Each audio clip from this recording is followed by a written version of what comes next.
অনেকে হার্টের ঔষধের সাইড এফেক্ট নিয়ে খুব চিন্তায় থাকেন এবং বিশেষ করে বলেন যে এই হার্টের ঔষধ থেকে সুগার বেড়ে যায় বা ডায়াবেটিস হয়, এরকম হয়তো তিনি কোথাও দেখেছেন।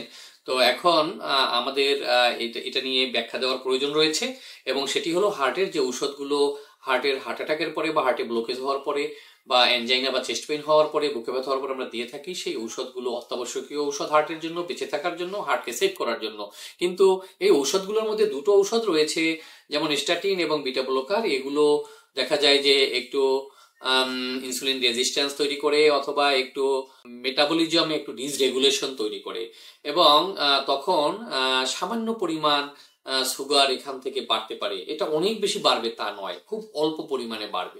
এবং যাদের ডায়াবেটিস আছে তাদের যদি একটু বাড়ে তাতে কিন্তু অসুবিধা নেই, কিন্তু যাদের ডায়াবেটিস নাই তাদেরকে এই ঔষধগুলো যথাসম্ভব অ্যাপ্রোপ্রিয়েট ডোজে দিতে হবে, কখনো যেন হাই ডোজ বা ওভার ডোজে দেয়া না হয়।